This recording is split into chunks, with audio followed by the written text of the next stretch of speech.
मागणे ते एक तुझ प्रती आहे, मागणे ते एक तुझ प्रती आहे, देशी तरी पाहे पांडुरंगा. मागणे ते एक तुझ प्रती आहे, देशी तरी पाहे पांडुरंगा.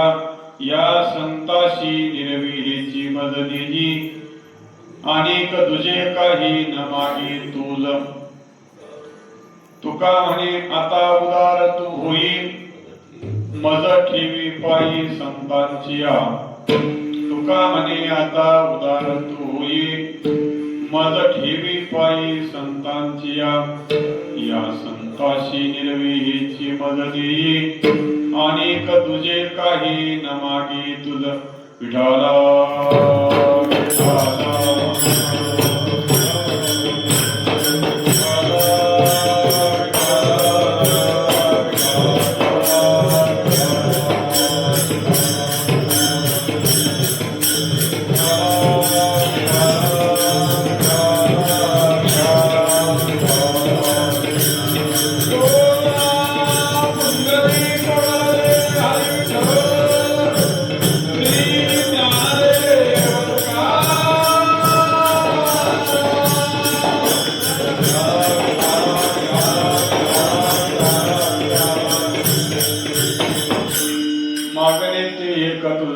आहे गंगा. या संताशी निर्विहीची मज देई, अनेक तुझे काही न मागे तुझ. पांडुरंगा करो प्रथमान, पांडुरंगा करो प्रथमान.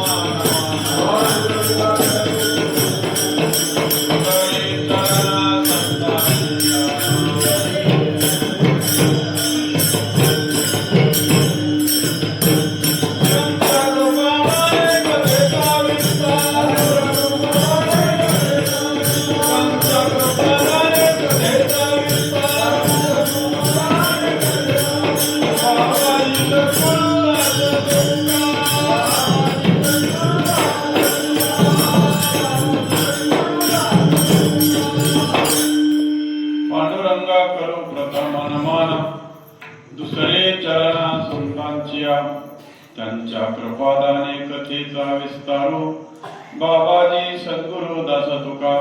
जयांचे केले स्मरण, होय सकळ विद्यांचे अधिकरण.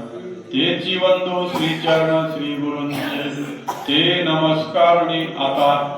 मस्तक हे पायावरी, या वारकरी संतांच्या. मागणे ते एक तुझ प्रती आहे, देशी तरी पाही पांडुरंगा. या संताशी निर्विहीची मज देई, अनेक तुझे काही न मागे तुझ. प्रस्तुत या मंगलमय प्रसंगी या गावामध्ये सुरू असलेला अखंड हरिनाम सप्ताह वर्ष 73 73 वर्ष झालं अव्याहत सेवा आहे. जवळजवळ 2 पिढ्या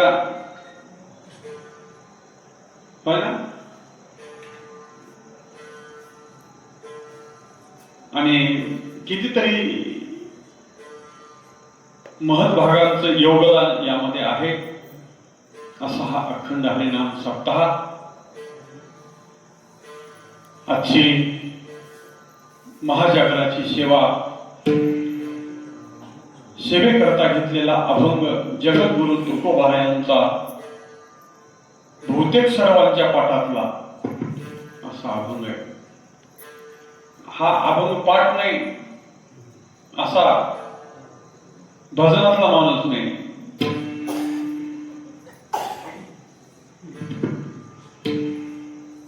बघा, प्रत्येक गोष्टीला आणि प्रत्येक वस्तूला आणि संसारामध्ये आलेल्या प्रत्येक बाबीला 3 गोष्टींचा संबंध येत असतो. एक असते सुरुवात आणि एक असतो शेवट, आणि त्या दोघांच्या मध्ये जे असतं ते त्याचा सगळा सविस्तर विस्तार असतो. त्याचा सुरुवात कशी करावी याला खूप महत्व आहे. सुरुवात कशी करावी हे जर नीट नाही करता आलं तर मध्ये काहीच करता येत नसतं. आपल्याकडे खूप मोठं जिवंत उदाहरण आहे. त्याला उपक्रम असं म्हणतात. सुरुवात कशी करणं त्याला उपक्रम असं म्हणतात, आणि शेवट कसा करावा त्याला उपसंहार असं म्हणतात. उपक्रम म्हणजे काय? उपक्रम हा वाङ्मयामधला शब्द आहे, शास्त्रीय परिभाषेमधला शब्द आहे. उपक्रम त्याचा सरळ सरळ आपल्या मातृभाषेतला अर्थ असा आहे की कुठल्याही गोष्टीची सुरुवात कशी करावी त्याला उपक्रम असं म्हणतात. एखाद्या ग्रंथाची सुरुवात करायची असेल तर मंगलाचरणाने करावी हा त्याचा उपक्रम आहे. गाथा सुरू केला तर गाथा उघडल्याबरोबर पहिलं पान उघडल्याबरोबर जगद्गुरु तुकोबारांचा गाथा आपण काढला. पहिलं पान उघडल्याबरोबर त्याला मंगलाचरण आहे अगोदर. समाचरण दृष्टी विटेवरी साजी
समचरण दृष्टी विटेवरी साजी तिथे माझी हरी वृत्ती राहू.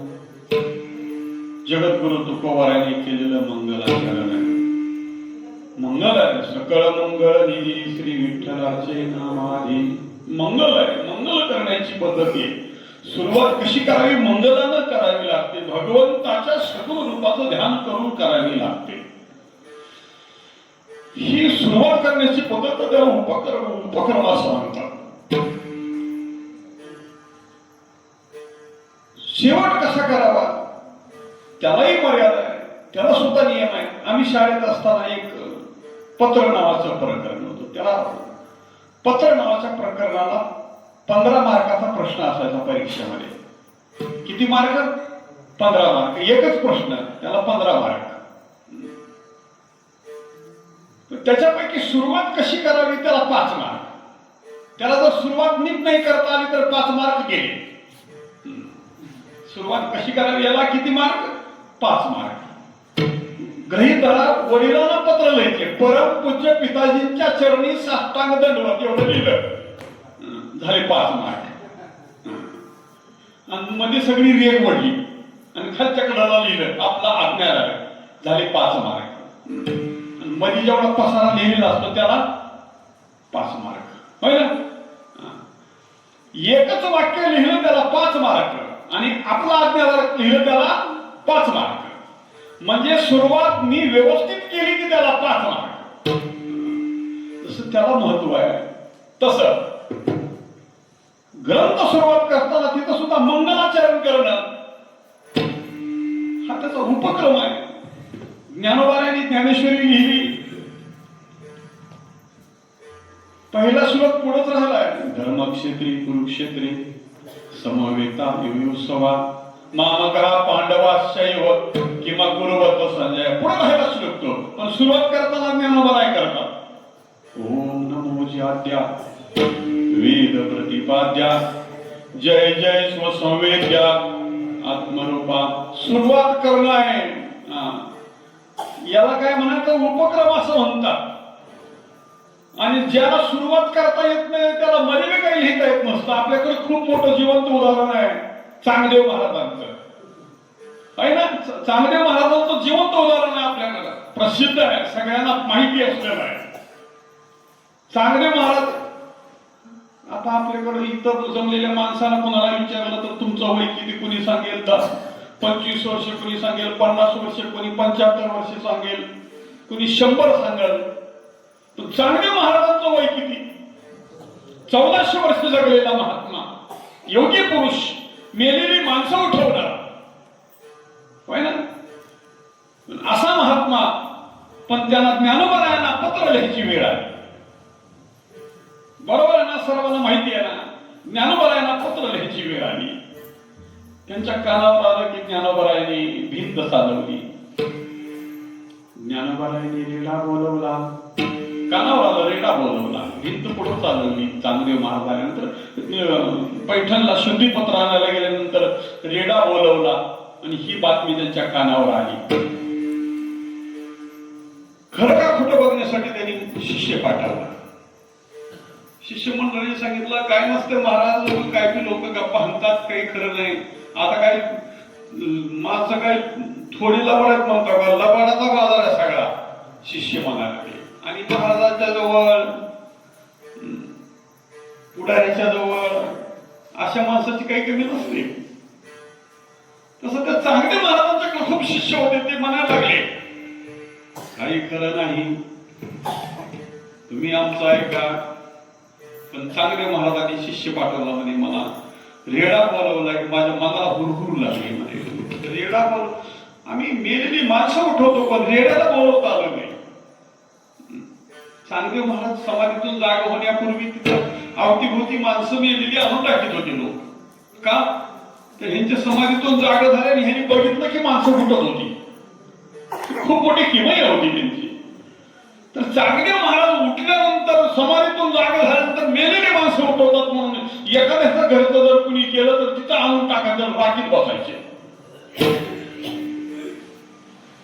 आणि मग ते चांगदेव महाराज पत्र लिहायला निघाले. त्या ज्ञानेश्वर दूत सांगा, शिष्य सांगत आला, खरंय सगळ्या पैठणमध्ये चर्चा आहे की रेडा बोलवला. आणि बोलवला पण तिथं ठेवला नाही, पैठणमध्ये घेऊन गेले सगळं. हा रेडा आम्हाला पाहिजे म्हणून ते ज्ञानोबारायांनी रेडा घेऊन गेले. आणि त्यांना भेटायची उत्कंठा निर्माण झाली. आणि त्यांना एवढ्या मोठ्या थोर व्यक्तीला भेटायला जायचं. वयाने किती होते? चांगदेव महाराज 1400 वर्षाचे, ज्ञानोबाराय 14 वर्षाचे. अंतर बघा किती आहे. ज्ञानोबारायांचं वय 14 वर्ष आहे आणि चांगदेव महाराजांचं वय 1400 वर्ष आहे. 1400 वर्षाचा माणूस 14 वर्षाच्या माणसाला भेटायला जातो. भेटायला जाण्यापूर्वी पत्र लिहावं म्हणून शिष्याला सांगितलं, कागद घेऊन ये आणि पत्र लिहायला निघाले. पत्र लिहू लागले. आणि आता सुरुवातीला काय लिहायचं हेच लक्षात येईना. बरोबर आहे ना? पत्र का लिहिलं नाही? चांगदेवानी चांगदेव एक चांगला माणूस होता बघा. मी असं म्हणतो, काही माणसं म्हणतात की मुक्ताबाई असं म्हणाले की चांगदेव 1400 वर्ष राहून कोणाची कोरा राहिला, निर्वसन नाही केली. मला असं म्हणायचंय की चांगदेव 1400 वर्ष जगले, पण त्यांनी चुकीचं नाही लिहिलं.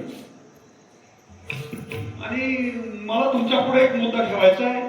चांगदेवाने चुकीचं लिहिलं असतं तर विचारायला कोण गेलं असतं त्याला? जी माणसं मेलेली माणसं, जो माणूस मेलेली माणसं उठवतो त्या माणसाला विचारायला कोण गेलं असतं? गेलं असतं, पण हिंमत केली असते का जायची? एखाद्या माणसानं बोललेलं खरं बोलायला तर त्याच्या जवळ जातात माणसं. नगरे बाबा म्हणतात, माणूस मोठा आहे, त्याच्या तोंडातून एखादा शब्द गेला तर आपलंच काय बाई होऊन जाईल. चांगदेव महाराज तरी मेलेली माणसं उठवतात. 1400 वर्ष जगले. 1400 वर्ष जगले म्हणजे आपण सहज बोलतो. 1400 वर्ष जगले म्हणजे 100 वर्ष झाल्यानंतर एकदा काळ येत होता आणि काळ आला तर त्याला परत पाठवायची शक्ती त्यांच्यात अधिकार होता. म्हणून काळ 14 वेळा परत गेला होता, म्हणून 1400 वर्ष वय होतं. आणि ते ज्ञानेश्वर महाराजांना पत्र लिहायला निघाले. बरोबर आहे ना? ज्ञानोबाला पत्र लिहायला निघाले आणि सुरुवात करता आली नाही. आणि सुरुवात करता आली नाही म्हणून मध्ये मी काही लिहिलं नाही. ते कोरच्या कोरं दिलं, कोरच्या कोरं दिलं आणि ते शिष्याला नेऊन आळंदीमध्ये पोच केलं. निवृत्तीनाथांच्या हातात गेलं आणि निवृत्तीनाथांच्या मार्फत ज्ञानोबारांच्या हातात आलं. ज्ञानोबारांनी पाहिल्याबरोबर ज्ञानोबारांच्या लक्षात आलं लिहिलेलं काहीच नाही, पण याला विचारायचं काय, याला काय लिहायचं होतं ते ज्ञानोबारांना लक्षात आलं. त्याला म्हणतात ज्ञानी, त्याला म्हणतात संत, त्याला म्हणतात भक्त, त्याला म्हणतात थोर पुरुष. त्या चांगदेवानी काहीही लिहिलं नव्हतं, त्याचं उत्तर त्यांच्या मनातलं ज्ञानोबारांनी ओळखलं आणि ज्ञानोबारांनी त्याला 65 वयाचं उत्तर दिलं आणि चांगदेव महाराज तृप्त झाले. त्याला चांगदेव 65 असं म्हणतात. मी तुमच्या पुढे कशासाठी ठेवलं? सुरुवात कशी करावी याला खूप महत्व असतं आणि शेवट कसा करावा याला सुद्धा महत्व आहे. आमच्याकडं भजन सुरू करताना कुठला बी अभंग म्हणता येतो का? नाही म्हणता येत. का? तर भजनाला सुरुवात करताना कुठला अभंग म्हणावा याला नियम आहे आणि जे अभंग म्हणावे लागतात त्याचं नाव उपक्रम आहे. आणि आज सेवेसाठी घेतलेला जगद्गुरु तुकोबारायांचा मागणी पर प्रकरणामधला अभंग आहे आणि तो उपसंहार या प्रकरणातला आहे. भजन सुरुवात करताना जसं काही अभंग म्हणावे लागतात तसं भजन पूर्ण करताना सुद्धा काही अभंग म्हणण्याची पद्धती आहे की ते तो अभंग म्हणल्याशिवाय आम्हाला भजन पूर्ण करता येत नाही. आणि तो अभंग सेवेसाठी घेतलेला आहे. विठाला विठाला विठाला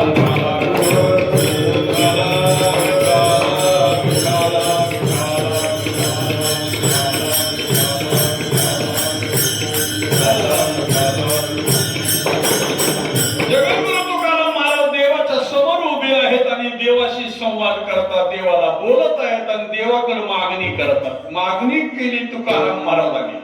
मागणारा कोण आहे याच्यावर काय मागतो ते ठरलेलं असतं. मागणारा सामान्य असला तर सामान्यच मागत असतो. मागणारा लहान असेल तर तो लहानच मागतो. लहान मुलगा रडू लागला तर काय मागतो? त्याला जे डोळ्याच्या समोर दिसेल ते मागतो. काय कळी बाळा, बाप सदैव दुबळा. त्याला पोराला एखादं दिसलं खेळणं तर तू म्हणतो पिताजी मला ते खेळणं पाहिजे. पिताजीच्या खिशात पैसे आहेत का नाही त्याला माहिती नाही, ते म्हणतात ते मला पाहिजे. तुकाराम महाराज भारी गोड लिहितात बघा. काय कळी बाळा, बाप सदैव दुबळा, आहे नाही हे नकळे, हाती काय कोण्या वेळी, देखील ते दृष्टी मागे घालून या मिठी. पायाला मिठी घालतो ते बापाच्या आणि म्हणतो मला ते आता पाहिजे. पहिला का तर त्याला ते मागायचं असतं, पण ते मागून मागून काय मागेल, खेळ मागेल, गाडा मागल, बिस्किट मागल, चॉकलेट मागल, आता त्याच्यापेक्षा ते मोठं गेलं ती कॅडबरी मागल, अजून काय मागणार आहे. पण तो लहान आहे तर लहानच मागेल, बरोबर आहे ना. लहान आहे तो काय मागेल, लहान मागेल. त्याच्याहून जरा मोठं झाल्यावर आता 25 वर्षाचा पोरगा झाला, आता चॉकलेट मागतो का, आता चॉकलेट मागत नाही का. आता तो मोठा झाला, त्याची मागणी पण मोठी असणार. कशासाठी तुमच्या पुढे म्हणलं तर माणूस जसा असेल तशी मागणी करतो. माणूस लहान असेल तर तो लहान मागणी करतो, माणूस मोठा असेल तर तो मोठी मागणी करतो. हा एक त्यातला भाग आहे. दुसरं, ज्याला मागायचंय तो कोण आहे. मागितलं ज्याला, त्याच्याजवळ देण्यासारखं काही नाही आणि त्याला मागितलं. मागणारा हुशार आहे, पण ज्याला मागितलं तो दोघ आहे. ज्याला मागितलं तो दैन्यवान आहे, ज्याला मागितलं तो दरिद्री आहे, त्याला मागून उपयोग नाही. ज्याला मागावा तो श्रीमंत असावा. नुसता श्रीमंत आहे, खूप श्रीमंत माणूस आहे आणि त्याला मागितलं. माणूस खूप श्रीमंत आहे पण कंजूस आहे, त्याला मागून उपयोग होतो का, नाही. ज्याला मागितलं तो श्रीमंत असावा, ज्याला मागितलं तो उदार असावा आणि ज्याला मागितलं तो दयावंत असावा. अशाला मागावं. पहिला ज्याच्याकडे मागितलं तो जर परिपूर्ण असेल तर मागत्याची इच्छा तो पूर्ण करतो, हे दात्याचे लक्षण आहे. ज्ञानोबांनी एक दृष्टांत सांगितला, ज्ञानेश्वरी मध्ये आलेला दृष्टांत आहे. ज्ञानोबा असा दृष्टांत सांगतात. एक लहान मुलं अंगणामध्ये खेळत होतं. पौर्णिमेची रात्र आहे, रात्रीचे 9 वाजलेले आहेत आणि लेकरू अंगणात खेळतंय. आणि रात्री 9 वाजता चंद्र कुठं असतो, पौर्णिमेचा चंद्र रात्री 9 वाजता असा वर आलेला होता. आणि ते बाळ रडायला लागलं, बाळ रडू लागलं म्हणून आईनं खुळखुळा आणून टाकला. त्यानं खुळखुळा फेकून दिला. मग गाडी आणून टाकली, गाडी बी फेकून दिली. मग ती बटनाचा मोबाईल आणून दिला, ते बटनाचा मोबाईल बी घेईना. आई हुशार होती आणि ही पोरं आताची कशानं समजना झालं तर स्क्रीन टचचा मोबाईल द्यावा मग बसल. आईनं स्क्रीन टचचा मोबाईल दिला तरी त्या पोरानं फेकून दिला. आई म्हणाली तुला एवढं सगळं दिलं तर तू दिलं ती वस्तू फेकून देतोस, तुला काय पाहिजे सांग. पोरानं सांगितलं ते पाहिजे ते. आकाशात काय होता, चंद्र. देता येतो का आईला, आईला देता येत नाही. तो चंद्र देण्यासाठी आई परिपूर्ण नाही, आईच्या नियंत्रणातली ती गोष्ट नाही. पण ज्ञानोबा असं म्हणतात, ज्या बाळानं चंद्र मागितला त्याची आई जर कामधेनू असेल तर ती चंद्र सुद्धा देते. हे नाम ज्ञानोबा लिहितात. कामधेनू ऐशी माय जया वत्सा लागी होय, ते चंद्र हे परिला आहे खेळावया विठाला विठाला विठाला विठाला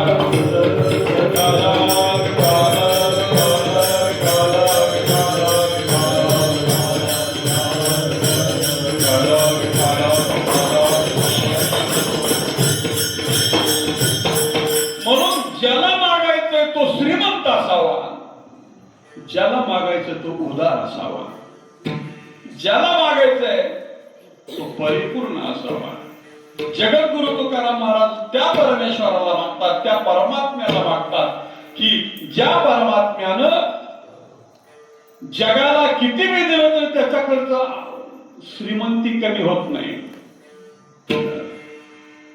आमच्याकडे जर 1000 रुपये असले, मी त्यातले 100 दुसऱ्याला दिली, माझ्याकडे किती राहिले, 900 राहिले. पुन्हा 100 दिले, आता किती राहिले, 800. आणि असं 10 जण लिहिले, माझ्यापाशी काय राहिलं, भोपळा. माझ्यापाशी काय राहिला, भोपळा. देवानं किती बी दिलं तर त्याच्यापासून कमी होत नाही, त्याला देव असं म्हणतात. विठाला विठाला विठाला विठाला विठाला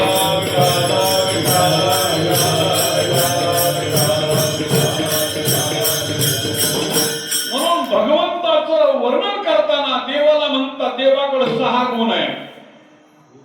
ऐका यशस्वी औदार्य ज्ञान वैराग्य ऐश्वर्य हे 6ही गुणवर्य वसती जेत म्हणून तो भगवंतो. तो भगवान एवढ्या सगळ्या गुणांना परिपूर्ण आहे. देवाजवळ ऐश्वर्य आहे, श्रीमंती आहे. का श्रीमंती आहे तर लक्ष्मी त्याची दासी आहे, धर्मपत्नी आहे, होय ना. अर्धांगिनी आहे, लक्ष्मी अर्धांगिनी आहे. अर्धांगिनी आहे पण देवाचे मालक होऊन नाही राहिली, देवाला काम नाही सांगत. ज्यावेळी लक्ष्मी जवळ आली त्यावेळी भगवंतानी तिचा स्वीकार करण्यासाठी भगवंतानी आसक्ती नाही व्यक्त केली. त्याचा एक खूप मोठा इतिहास आहे बघा. ते समुद्र मंथन केलं, समुद्र मंथन. त्या समुद्र मंथन प्रसंगी 14 रत्न निघाली. त्याच्यामधलं लक्ष्मी नावाचं किती रत्न निघाले? 14. दया आली भगवंताला आणि भगवंतानी तिथं एक अवतार धारण केला कुर्म नावाचा. आणि त्या पर्वताच्या खाली गेला तो कासव आणि ते पर्वत आपल्या पाठीवर घेतला आणि मग ते घुसळून सोपं झालं. मग देव ओढू लागले, दानव ओढू लागले. त्या सापाच्या वासुकी नावाचा तो साप, त्याच्या तोंडातून विष बाहेर पडलं. ते विष त्या भगवान शंकरांनी प्राशन केलं आणि 14 रत्न निघाली. त्याच्यापैकी एक रत्न आहे लक्ष्मी. त्या सगळ्या 14 रत्नाची वाटणी काही केली, काही देवांना दिली, काही राक्षसांना दिली. त्याच्यापैकी काही महत्वाच्या गोष्टी होत्या. सुरा त्याच्यातून निघालेली. सुरा म्हणजे दारू. ती कुठून निघाली? त्याच्यातून निघालेली आहे. ती राक्षसांनी मागून घेतली, त्यांना दिली. पण ते मला सुरा तर आम्हाला पाहिजे, पण अमृत बी आम्हालाच पाहिजे. ते अमृतासाठी सुद्धा माग लागली देवाच्या, आम्हालाच पाहिजे अमृत सुद्धा. भगवंतानी युक्ती केली वगैरे, त्याचा एक स्वतंत्र इतिहास आहे. पण ते लक्ष्मी नावाचं जे रत्न होतं ते लक्ष्मीच्या हातामध्ये माळ दिली. ज्या समुद्राच्या मधून निघाली म्हणून ती समुद्राची कन्या. समुद्राची लक्ष्मी कोणाची कन्या आहे? समुद्राची कन्या आहे. आणि म्हणून तिच्या हातात माळ दिली आणि तिला सांगितलं तुला ज्याच्या गळ्यात घालायची त्याला घाल, तो तुझा पती. तेव्हापासून मुलीला आपला वर निवडायची स्वातंत्र्य ती क्षीरसागराला दिलेलं आहे लक्ष्मीला. म्हणून आता सुद्धा मुलीचं लग्न करत असताना मुलगा हाय म्हणून सांगत जावा, नाहीतर सांगत नाही. मुलगी बघायला येतो, सगळे प्रश्न विचारतात, मुलगा कुठं तर कोपऱ्यात बसलेला असतो, ते सांगितलं जात नाही. मुलीला माहीतच होत नाही मुलगा कोणता. मुलीला आल्याबरोबर सांगत जावा, तिथे बैठकीत बसला हा मुलगा म्हणून सांगत जावा. लक्ष्मीला सांगितलं की तुला याच्यापैकी ज्याच्याबरोबर लग्न करायचं त्याच्याबरोबर लग्न करा. कारण खूप मोठा त्याग आहे स्त्रीच्या जीवनात, खूप मोठा त्याग आहे. क्रांती आहे, क्रांती. माहेरच्या सगळ्यांच्यावर जडलेलं प्रेम काढायचं आणि सासरच्यावर लावायचं, ही खूप मोठा बदल आहे, खूप मोठी क्रांती आहे स्त्रीच्या जीवनामध्ये. आणि म्हणून त्याच्यासाठी त्या समुद्र राजाने लक्ष्मीला स्वातंत्र्य दिलं. म्हणजे याच्यापैकी कोणाच्या गळ्यात माळ घालायचे ते घाल. आणि लक्ष्मीने हातात माळ घेतली. तिथं कोण कोण होते? तिथं मृत्यू लोकातले होते, तिथं स्वर्गातले होते, तिथं पाताळातले होते. तिन्ही भुवनातली माणसं तिथं होती. जपी तपी योगी संन्यासी देव राक्षस सगळ्यांची मेळा जमलेला होता आणि सगळे लाईन उभे होते. आणि ती लक्ष्मी हातात माळ घेऊन आली म्हणजे प्रत्येक जण माझ्या गळ्यात घाली. प्रत्येकाला वाटत होतं मी काही देखलं नाही का, मी आधी किती खूपसुरत आहे, माझ्या गळ्यात घाली. आणि लक्ष्मी जवळ आली की मान अशी वाटवायची आणि ते लक्ष्मी तशीच पुढे जायची. राक्षस संपले, जपी संपले, कपी संपले, योगी संपले, महानुभव संपले, देव संपले. पुन्हा कुणीही कुणाच्याही गळ्यात माळ घातली नाही. सगळे मान वाकवीत होते. आणि शेवटी शेवटला उभा होता भगवान विष्णूची स्वारी. तिथं गेली लक्ष्मी. आणि लक्ष्मी तिथे गेल्यानंतर लक्ष्मीला वाटलं सगळे मान वाकवीत होते, हे बी मान वाकवतील, पण त्यांनी मान वाकवले नाही. आणि मग लक्ष्मीला वाटलं आता आपण ह्यांच्या गळ्यात माळ घालावी. न मागे त्याची रमा होय दासी, महाराज लिहितात. रमा म्हणजे लक्ष्मी. लक्ष्मी कुणाची राशी होते? जो मागत नाही त्याची राशी होते. आणि भगवान विष्णूच्या गळ्यात तिनं माळ घालायला प्रवृत्त झाली. माळ घातली. भगवान विष्णू म्हणाले माझ्याजवळ तुला नाही जागा. माळ तर घातली. आणि भगवान विष्णू म्हणतात माझ्यापाशी तुझं काही काम नाही. तर ती म्हणाली देवा तुमचे पाय चोखते, तुमचे पाय मला द्या. म्हणून पाय कोणाच्या हातात आहेत? लक्ष्मीच्या. पाय लक्ष्मीच्या हाती, लक्ष्मीच्या हातात पाय आहे. गरुडाचे पायी ठेवी, तुकाराम महाराजांचा स्वतंत्र अभंगच आहे. गरुडाचे पायी ठेवी वेळा डोई, वेगिया नावा तो हरी, मजदिना ते उद्धरी. पाय लक्ष्मीच्या हाती म्हणून येतो काकुळती. म्हणून काकुळत येतो की लक्ष्मीच्या हातात पाय आहे. मी कशासाठी तुमच्या पुढे प्रतिपादन केलं? जी सर्व संपत्तीची अधिपती देवता आहे ती देवता भगवंताच्या पायाजवळ आहे. म्हणून जगद्गुरु तुकाराम महाराज देवाकडे मागणी करतात. अभंगाच्या पहिल्या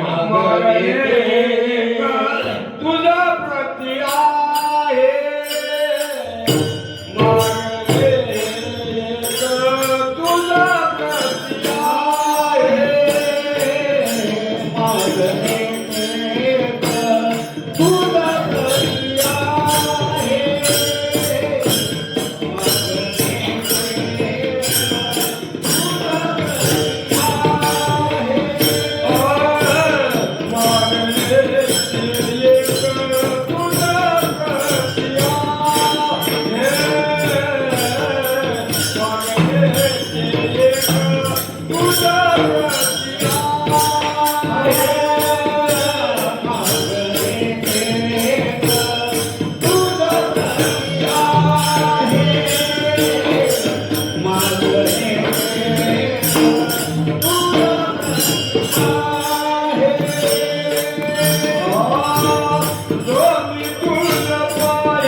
मागणे ते एक तुझ प्रती आहे एक मागणं आहे. कमी मागणारा माणूस हुशार असतो बघ. मागितलंय बकळ पण लाभ काहीच नाही. आपलं असं आहे, मागणं कमी नाही, मागणं खूप आहे, लाभ काहीच नाही. संतांचं मागणं थोडं आहे पण लाभ अधिक. लाभ अधिक. एक दृष्टांत सांगतात की एक गरीब माणूस होता, आंधळा होता, भीक मागून खायचं. आणि अचानक एक दिवस त्याला देव प्रसन्न झाला. बसला होता, देव प्रसन्न झाला. काय मागावं, किती हुशार होता. त्यानं मागितलं की माझ्या नातवाच्या डोक्यावर राजछत्र झालेलं मला बघायचं. किती मागितलंय? एक वाक्य. हे एकतर गरिबी आहे, दुसरं काय आहे? आंधळा आहे. अजून ह्याचं लगीन झालेलं नाही. म्हणजे ह्याच्या नातवाचं डोक्यावर छत्र म्हणजे अगोदर ह्याचं लगीन करावं लागेल. बरोबर आहे ना? ह्याचं लगीन आधी करावं लागेल. ह्याचं लगीन करत पुन्हा ह्याला पोरं व्हावी लागतील. पुन्हा पोराचं लगीन करावं लागेल. पुन्हा त्या पोराला पोरग व्हावं लागेल. आणि मग त्याच्या नाताचं लग्न करावं लागेल. आणि त्याचं लग्न केलं तेवढ्यावर जर भागणार आहे का, त्याला राजा करायचे नाताला. आणि त्यानं राजसिंहासनावर बसलेलं ह्याला बघायचं. म्हणजे ह्याला पुन्हा डोळे द्यायचे. म्हणजे मागणी किती आहे? एक वाक्यातली मागणी आहे, पण त्याच्यातला लाभ किती बक्कळ आहे.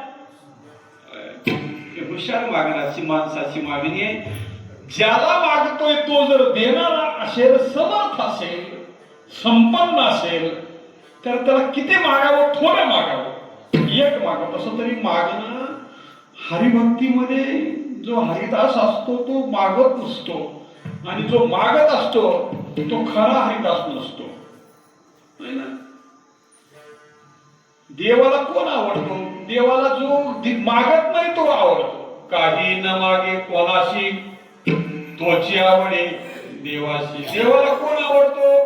भक्ती करतो, भजन करतो, पण देवाला काही मागत नाही असा भक्त आवडतो. इथं तर तुकाराम महाराज मागतात. महाराजांची मागणी चुकीची आहे का? मग महाराज मागतात ते संपणार मागत नाही, वाढणार मागतात. ते वरच्यावर वाढतच जातात असं ते मागतात. एक उदाहरण सांगतो. साधू पुरुष कसं मागत असतो? देवाला मागतो. आपण रोज म्हणतो तो अभंग आहे. उठा पांडुरंगा आता दर्शन द्या.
झाला अरुणोदय सरली निद्रेची वेळा झोपायचा टाइम संपला देवा उठा. इथे देवाशीच बोलतात, देवाशीच वागतात. हे प्रेमातलं वागणं आहे. हे मागत असताना प्रेम जन्माला येते. देवाशी अनुसंधान वाढवणारं वागणं आहे. असं मागावं जे मागितल्यानं समाजाचं हित होईल, सगळ्यांचं हित होईल असं मागावं. भगवान श्रीकृष्णाच्याकडे अर्जुनानं मागितलं होतं. भगवद्गीता पाहिली तर पहिल्या 1-2 अध्यायाच्या मध्ये अर्जुनाने देवाला विचारले, येत उचित गायामा जे विचारे ना धर्मा ते झडकरी पुरुषोत्तमा मजशी सांगे. देवा इथं काय उचित आहे ते मला सांगा. करोनी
धाकटे बंधू कानोवर आहे त्यांचा अभंग आहे. करोनी उचित प्रेम घाली हृदयात आलो दान मागायास चोर करुनियास.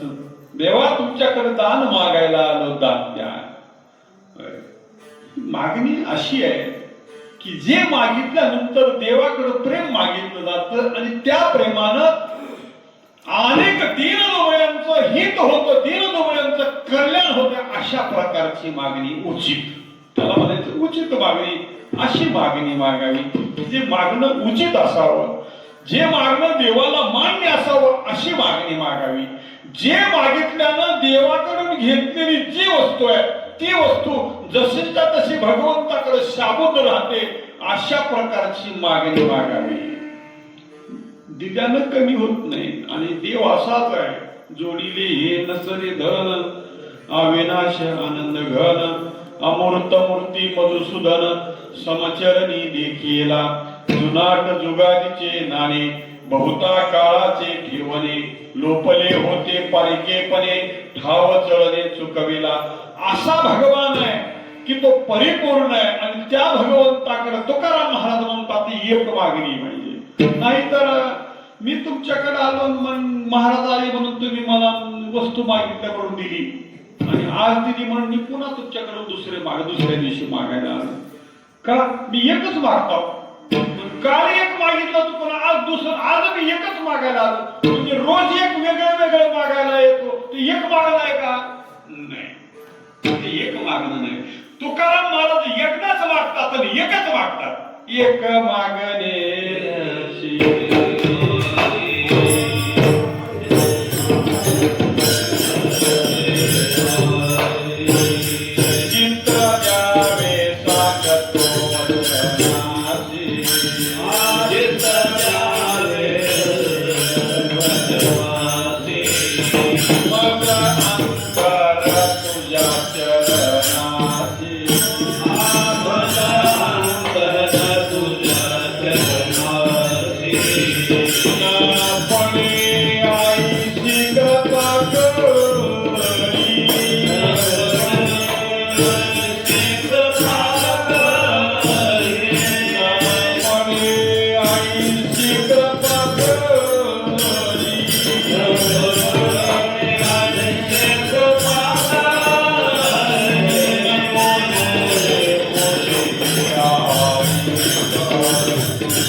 एक मागणे राशी केली, चित्तयावे तोच नाही, मग अंतर तुझ्या चरणाशी,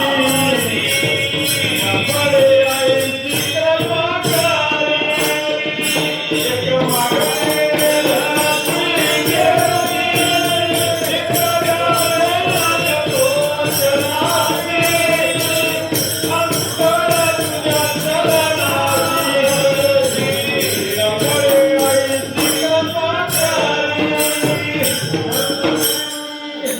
किती मागणं आहे? एक मागणे एकच मागतात. तुकाराम महाराजांची अशी खूप अभंग आहे. मागणे ते एक हेची आहे आता, एवढं एकच मागायचं, दुसरं मागत नाही, एकच मागणार. आता मागितलं तुम्ही दिलं की पुन्हा मागायला येणार नाही, अशी मागणी महाराज करतात.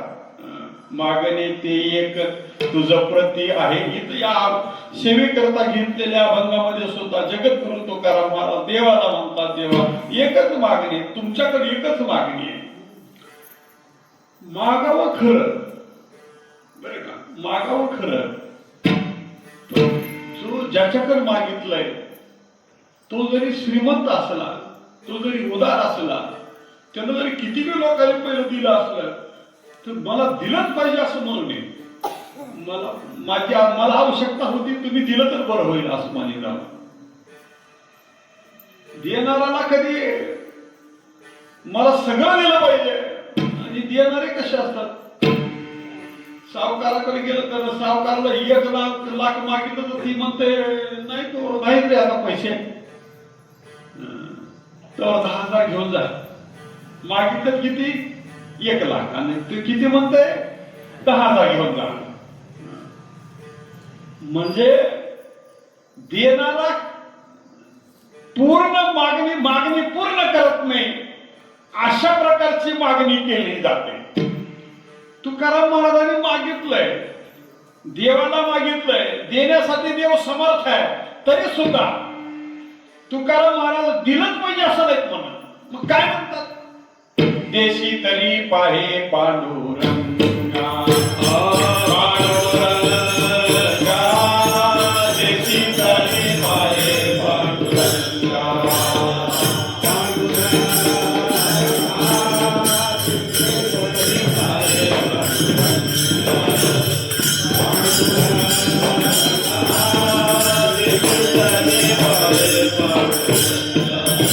मागणी ते एक तुझं प्रती आहे.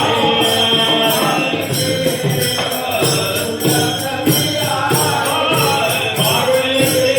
एक तुझं प्रती आहे.